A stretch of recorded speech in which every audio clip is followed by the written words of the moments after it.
Bom, vamos lá para o funcionamento do coração.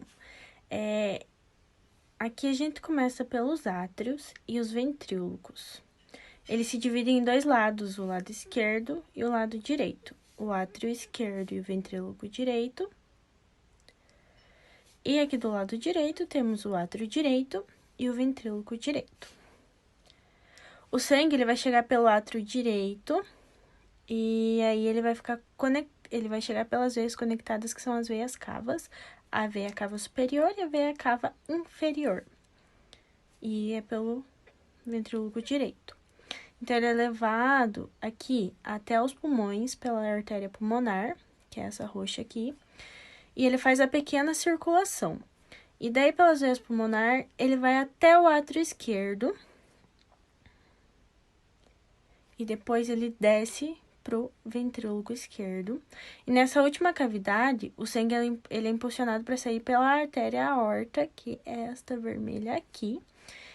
E aí, ele será levado para todas as partes do nosso corpo, menos para os pulmões. O coração ele bate de forma rítmica, né, alternando entre contração e relaxamento. A contração ela é determinada pela sístole e o relaxamento pela diástole. Já que nós temos o coração humano dividido em duas partes, o lado esquerdo que está representado pela cor vermelha e o lado direito que está representado pela cor azul. E o porquê disso? Aqui do lado direito, nós temos o sangue que ele é pobre em oxigênio, e por isso ele é representado pela cor azul.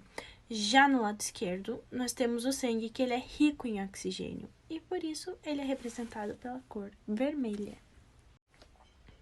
Bom, e nessa imagem nós temos as representações das válvulas cardíacas, e a sua principal finalidade é fazer com que o sangue flua numa única direção e na direção correta.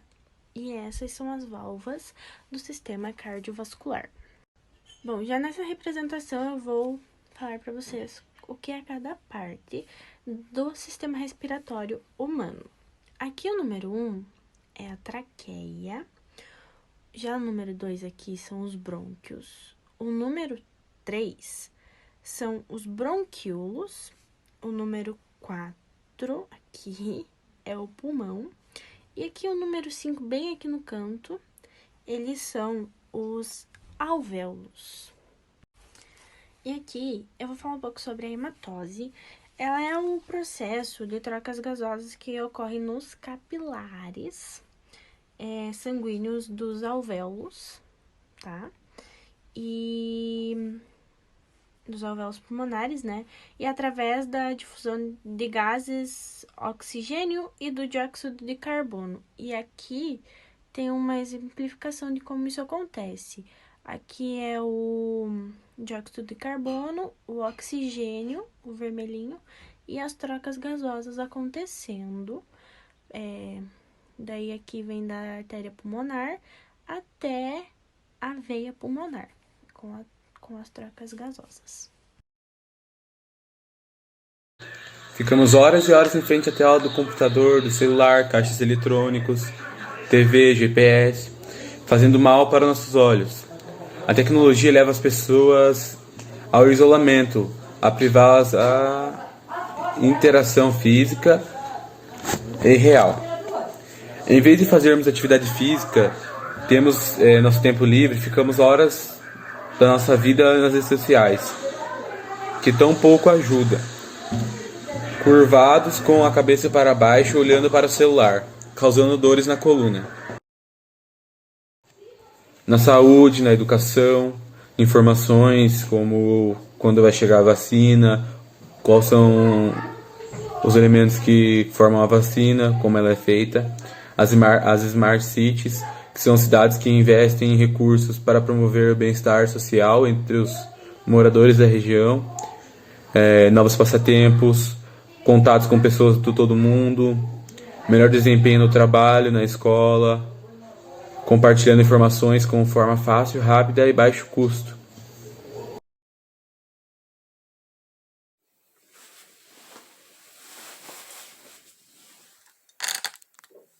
Oi, prof. Eu fiquei com a parte de matemática e eu vou mostrar como que eu cheguei no resultado de cada equação. Então, no primeiro exercício diz assim: quantos graus existem entre os números marcados do relógio? Para isso, eu tinha que saber quanto que o relógio valia no total em questão de ângulos. E a gente sabe que um círculo ele tem 360 graus. E eu também vi que no relógio tem uma marcação de 12, tem 12 marcações, uma para cada hora. E para eu saber quanto que valia cada número, cada espaço entre os números, eu tinha que dividir. Então, eu peguei o 360 e eu dividi por 12. E eu descobri que cada número ele valia 30 graus. Já na 2, fala para eu determinar em radianos e em graus o menor ângulo formado pelos ponteiros de um relógio que marca 7,25. Então eu desenhei um relógio aqui. Não tá muito bonito, mas eu desenhei um relógio, eu tentei marcar aqui 7,25 no relógio. O ponteiro tá aqui no 7 e o 5 aqui dá 25. E eu reparei que aqui tem dois espaços, tem duas casas assim de distância.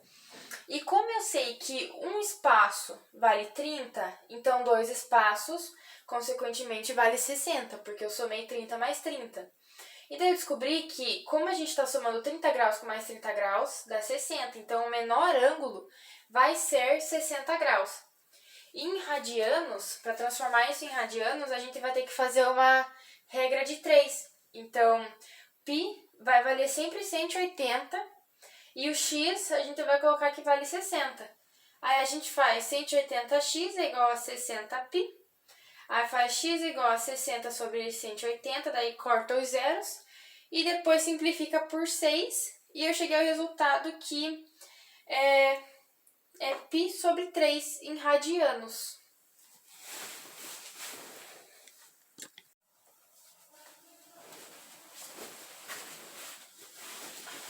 Então, prof, na 3, a pergunta é assim: determine em radianos e em graus o menor ângulo formado pelos ponteiros de um relógio quando marca 3 horas. Para essa conta eu tive que pesquisar uma fórmula para usar, porque eu não sabia como é que fazia. E daí eu descobri que pra gente descobrir o menor ângulo, a gente usa essa fórmula. O ângulo é igual a 60h menos 11min divididos por 2. Onde o h quer dizer a quantidade de horas, o min e minutos. Então, eu substituí. Aí eu fiz que 60 vezes 3 menos 11 vezes 0. Porque é 3 horas, então, 0 minutos. E daí 60 vezes 3 dá 180, 11 vezes 0 dá 0, então diminui e continua 180. Dividindo por 2 dá 90, então o menor ângulo é 90 graus. Em radianos a gente vai fazer a regra de 3 de novo. Então vai ser π que vale 180, x que vale 90. Aí faz 180x é igual a 90π. X é igual a 90π sobre 180, corta os zeros e vai ficar 9 sobre 18. 9π sobre 18. Aí a gente pode simplificar por 9 e a gente chega ao resultado que em radianos vai valer π sobre 2π.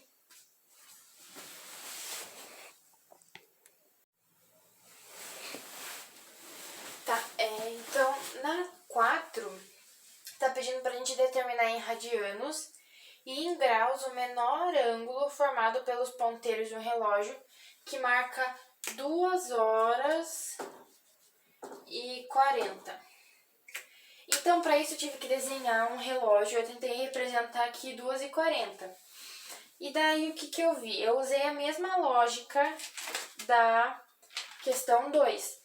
Então, eu vi que aqui tem 6 espaços entre os números, né?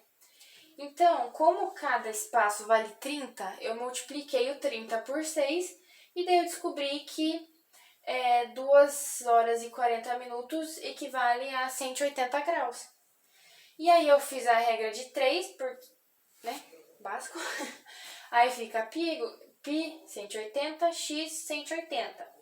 180x é igual a 180π. Aí corta o zero, simplifica por 18 e a gente chega ao resultado que 180 graus em radianos vale π.